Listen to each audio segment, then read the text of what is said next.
Olá a todos e bem-vindos a mais um episódio do nosso podcast sobre matemática. Hoje, vamos embarcar numa jornada fascinante através da história da prova matemática. Olá, Fábio! É um tema super interessante e que muitas vezes passa despercebido. Afinal, quando pensamos em matemática, a ideia de prova é central. Mas será que sempre foi assim? Exatamente, Marcela. E é aí que a história entra. Segundo o que exploramos num texto bem interessante, o capítulo 1 do livro Proof in Mathematics Education Research, Learning and Teaching, de David A. Reed e Christine Knipping, a nossa experiência escolar muitas vezes nos leva a pensar que a matemática cresce linearmente, com novos teoremas sendo provados, mas que a ideia de prova em si permaneceu constante desde os tempos dos gregos, pelo menos desde Euclides. Mas o texto questiona essa visão, não é? Lembro de ter lido algo sobre a natureza cultural e relativa da prova. Isso mesmo. O texto cita Wilder, que argumenta que o que constitui prova para uma geração pode não atender aos padrões de outra. Ao explorarmos essa variação, podemos descobrir outras formas de perceber e de realizar provas. Uma pergunta que o texto nos deixa para reflexão é se essa história da prova matemática tem implicações diretas para o ensino e a aprendizagem da prova hoje. E qual seria essa visão padrão da história da prova que o texto menciona? O ponto de vista padrão. Bem, quando lemos a história da matemática, geralmente encontramos uma versão que o texto chama de padrão. Essa visão coloca os gregos como os criadores da prova matemática, especificamente com Tales, por volta de 600 anos antes de Cristo. Antes disso, a matemática era feita sem provas. Interessante. Então, aqueles teoremas associados a Tales, não foi ele quem descobriu, mas sim quem provou pela primeira vez? Exatamente. O texto enfatiza que vários teoremas já eram conhecidos pelos egípcios e mesopotâmios, mas a grande diferença é que Tales foi a primeira pessoa a oferecer provas para eles. Os gregos estabeleceram as conexões lógicas entre seus resultados, deduzindo os teoremas a partir de um pequeno conjunto de suposições iniciais, os axiomas. E o texto explora as possíveis razões para essa insistência dos gregos na prova? Sim, várias ideias são apresentadas. Alguns sugerem que a natureza democrática da sociedade ateniense valorizava o argumento lógico. Outros notam a existência de uma classe ociosa que tinha tempo para atividades filosóficas e matemáticas sem aplicação prática imediata. Também se menciona o problema da incomensurabilidade do lado e da diagonal de um quadrado e a necessidade de ensinar matemática como motivações para essa ênfase na prova. Hanna e Barbot ainda argumentam que a motivação surge da natureza das entidades estudadas em matemática, que muitas vezes são infinitas ou abstratas, exigindo afirmações absolutas. Então, para os primeiros egípcios, babilônios e chineses, a observação era suficiente para justificar afirmações matemáticas, mas os gregos buscavam algo mais absoluto, baseado na lógica. Precisamente. E essa inovação grega, basear a matemática na lógica, em vez da observação e da experimentação, se espalhou para outras culturas. Aristóteles, por exemplo, formulou o método dedutivo, que consiste em começar com axiomas e provar teoremas, onde cada etapa da prova é justificada por um axioma, um teorema previamente provado ou um princípio da lógica. Esse método foi adotado por Euclides em sua obra Os Elementos, que se tornou um modelo para a prova na matemática e em outros domínios por séculos. Os elementos de Euclides são realmente considerados um marco, não é? O texto até menciona que sua organização lógica serviu de modelo para outras obras importantes ao longo da história. Sim, a contribuição de Euclides foi a organização lógica dos elementos em uma estrutura axiomática, onde tudo é cuidadosamente deduzido de um pequeno número de definições e suposições. Descartes, por exemplo, encontrou inspiração para seu método filosófico nessa obra, impressionado pela forma como Euclides deduzia afirmações com absoluta confiança a partir de poucos axiomas.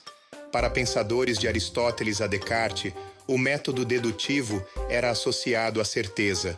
Mas o texto também apresenta outras visões da história da prova, que desafiam essa perspectiva tradicional, certo? Desafios à visão padrão. Exatamente. Nem todos aceitam essa visão padrão. há evidências históricas e análises sociológicas que questionam várias alegações.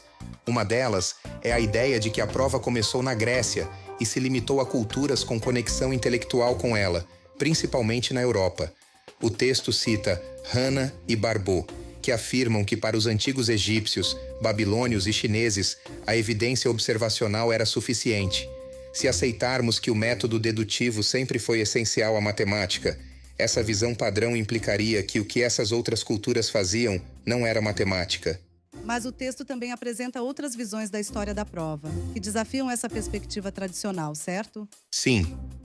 O texto destaca que, embora a maioria dos trabalhos matemáticos chineses não contenha justificativas, há uma exceção importante: os comentários do Jiu Zhang Xuanxu, uma obra fundamental da matemática chinesa. Liu Hui, no final do século III, incluiu provas nesses comentários, mostrando que a prova também era parte da matemática chinesa em um período significativo. No entanto, o estilo dessas provas era diferente do de Euclides. Os chineses faziam um uso extensivo de diagramas, o que para alguns historiadores ocidentais ainda não configura uma prova da mesma forma. E quanto à Índia? O texto também menciona algo sobre provas na matemática hindu. Sim. A visão padrão também alega que não há evidências de que os matemáticos hindus considerassem a prova.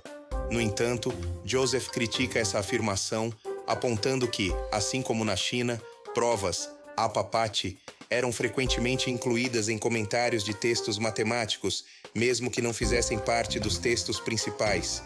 A diferença crucial é que as apapatis indianas eram apresentadas de forma precisa, mostrando os passos do argumento e indicando os princípios gerais utilizados, mas sem qualquer referência a um conjunto fixo de axiomas ou ligação a deduções formais.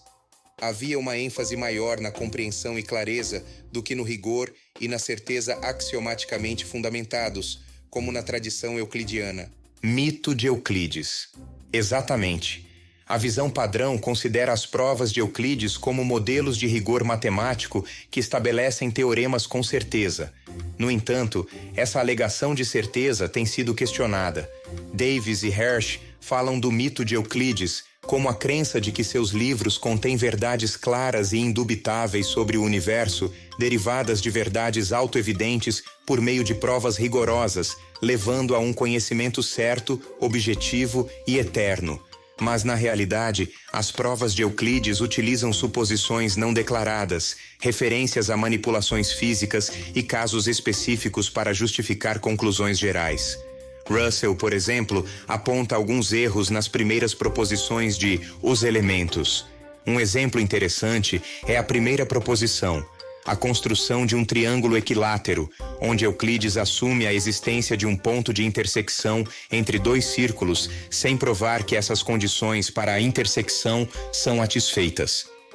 Este tipo de suposição subentendida pode minar a alegada certeza que se atribui às suas provas, demonstrando que, mesmo na fundação da matemática ocidental, existiam imperfeições e lacunas que eram, muitas vezes, ignoradas ou desconhecidas na época. Precisamente.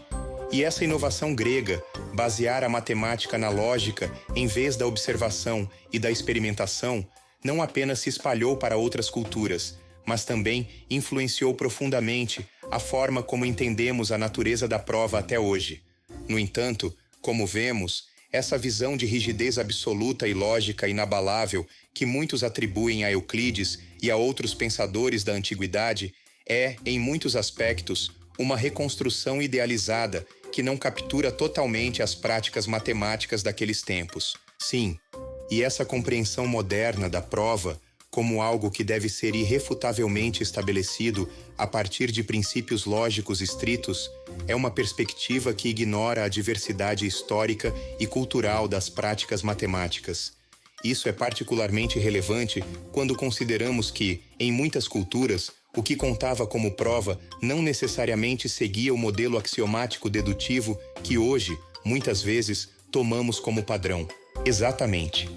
O desenvolvimento histórico da prova mostra que ela sempre foi um conceito adaptável, moldado tanto por necessidades teóricas quanto por contextos sociais, econômicos e culturais. Reconhecer isso pode nos ajudar a entender melhor não só a história da matemática, mas também as possíveis direções para seu ensino e prática futuros.